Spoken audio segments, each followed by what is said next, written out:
G'day, it's Jamie, and welcome to Where's My Yowie. Today, I'm reading an old newspaper article about a bunyip story set at Binalong in 1900, so we'll get into it. This was published in Melbourne's Punch on Thursday, the 27th of December, 1900, titled The Binalong Bunyip by Owen Deed. Binalong first heard of its famous bunyip when Tommy Moss rushed into Big Biggs's shanty, white as death, wild-eyed, and with his hair standing up on his head like that of a badly used whitewash brush. "Gimme a drink," gasped Tommy, and fell panting and helpless in the corner. He was assisted out of the spittoon and held up by anxious friends while he drank his whiskey. "What's wrong, Tommy, old man?" asked Ellis. "I've seen it," chattered Tommy. "Seen what?" "The bunyip. Boo-oo-ah-ah." Tommy shuddered with a real horror and reached for the whiskey bottle again, but Biggs deftly and with apparent indifference flitted it out of his reach. "'T'appears to me ye've had enough of this if you're seeing bunyips," he said. "Ain't had a drink for 3 days, s'help me," protested Tommy, "and I was coming up by the swamp track there when it started out of the scrub just front of me. Boo-hoo, ah-ha." Tommy shuddered again, and his friends kept him on his quaking legs. "Ugly, you never saw anything like it in your life. About as big as Mulligan's ram, but fatter and longer, with a head like a bloomin' wombat, and horns, and covered all over with white feathers. Boo-hoo, for God's sake, give us another drink." Biggs held out his hand insinuatingly. "My shout," said Ellis. He thought it was worth it. Of course, everybody hastened to assure Tommy Moss of his mistake, and each man was able to explain away the mystery. But when it was suggested that a search party should be formed to go out and investigate, nobody seemed particularly anxious to take a hand, and the project was dropped. Binalong was a new mining town, situated next door to chaos and in the centre of desolation. There were grim, dusky gorges in the hills within a few hundred yards of its paling post office. A dreary swamp, like the very slough of Despond, a quarter of a mile to the north, and everywhere thick, tangled, pristine bush, excepting where clear spaces had been gouged out of the forest for mines. Next night, the bunyip was seen by Mr. Amos Prater, and as Mr. Prater was a sober and upright man, not given to seeing pink griffins or finding 3-coloured serpents in his boots, Binalong arose suddenly to the knowledge that it possessed a rare sensation. Amos Prater declared the bunyip to be a hideous animal with a long snout, big branching horns, a strange tail like a lion, and thick feathers but no wings. This description tallied with that given by Tommy Moss, so 10 men of Binalong armed themselves with guns and went forth to hunt the bunyip the following evening. Tommy Moss refused the leadership with a shudder that nearly wrenched him out of his boots, and Mr. Prater declined to have anything to do with the project for meddling with infernal things. Brother Prater believed in a personal devil, and was quite confident he had met the father of iniquity face to face. The valiant search party went out without a guide, determined to bag a bunyip that night if coolness, courage, and great intellectual resource could encompass that end. It was a beautifully moonlight, and the 10 men of Binalong went forth on their quest stealthily and all together. They remained together throughout the long search by the margin of Suicide Swamp. With guns ready, and speaking only in awed whispers, they searched the scrub-grown swamp edge high and low, and anxiously they watched the black face of the lagoon itself, expecting to see the bunyip rise to the surface at any moment, but no sight nor sign of the bunyip they could discover anywhere. The 10 hunters were almost resolved to give up the hunt and were going quite reckless, when suddenly the brute flashed out upon them only for a second, but that was enough. The 10 men of Binalong dropped their guns, and with unanimous impulse and picking up their heels, they ran. Through mud and flood and scrub, over rocks and stumps, and through flesh-tearing brambles they ran.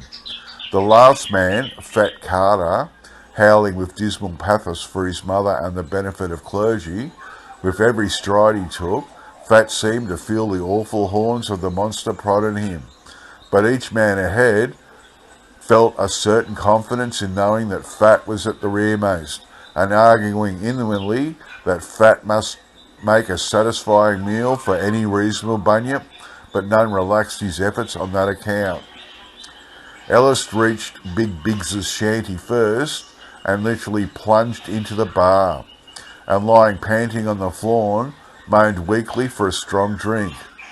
The others, as they arrived, all wanted alcoholic stimulant, and wanted it badly, and Biggs did a great night's trade.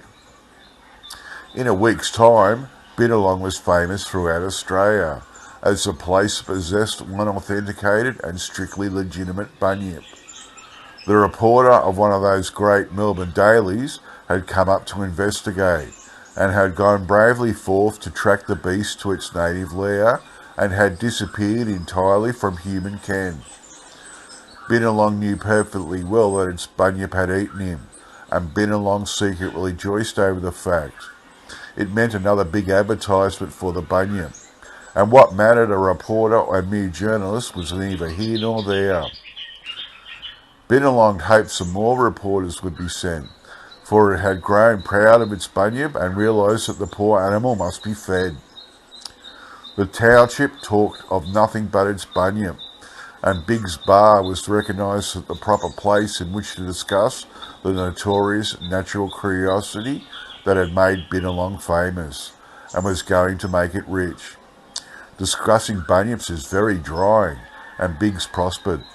The disappearance of that reporter sent Australia off its head over the Binalong Bunyip, and it being Christmas time, hundreds of people flocked to Binalong to spend their holiday in the hope of catching a glimpse of their awful bunyip from the top of a high tree or some other safe retreat. All these strangers were seized upon by the men of Binalong, and taken to the bar of Big Biggs to hear interesting facts about the most wonderful bunyip on earth. Naturally, as a matter of common decency, the strangers were expected to pay for drinks. A large wild specialist in spectacles was sent from Sydney by a learned society to investigate, and if possible, to secure the bunyip and stuff him for the society's museum. This shaggy zoologist insisted that the bunyip that described to him was an impossibility, but at length, being a desperate and venturesome scientist, he had the luck to catch a glimpse of the bunyip himself. He was carried to Biggs Hotel hung over a sapling, and after being revived with liquors, became a frantic enthusiast about bunyips generally, and the Binalong bunyip in particular, and wrote a most tremendous treatise on the animal, full of jagged lumps of Latin and massive slabs of Old English.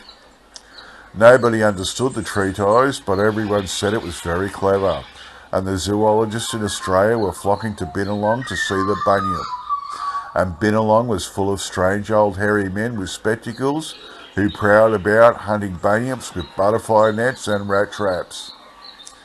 The place was overrun with reporters too, and representatives of circuses and cheap museums, and Biggs had extended his premises, and he had been compelled to build an underground tank to bank his money in.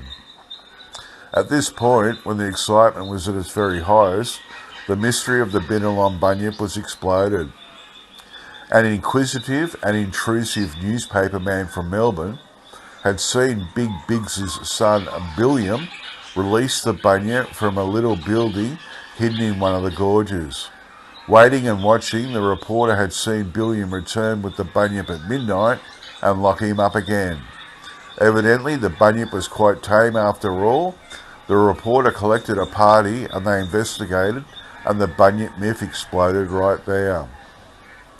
The Binalong Bunyip was a manufactured article.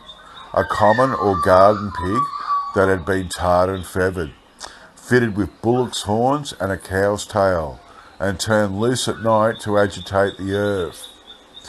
Biggs went missing till the visitors had all cleared, and the locals forgave him readily enough, seeing that the town had scored heavily over the fake. It was Billiam who first tarred and feathered the pig out of pure inborn Australian devilment, but it was Biggs who, finding the sensation filling his till nightly, kept the fraud going. The missing reporter was found roosting in a tree in a far township to which he wandered, and where he had gone on a kaleidoscopic jamboree. Biggs is now an influential and wealthy JP, but there are old identities to whom he is still known as the Bunyip. The end. I like that story, that's pretty classic. So Big Biggs, he wanted the story to keep going and was in on the fake because it was making him money for his bar. And I like the bit at the start where they first saw the Bunyip, and Fat Carter was at the back of the pack of all the men running, and they were just happy to be in front of him and weren't going to come back and help him. I reckon it's all pretty classic. Okay, that's it from me. I'll get back to you all next time. Bye.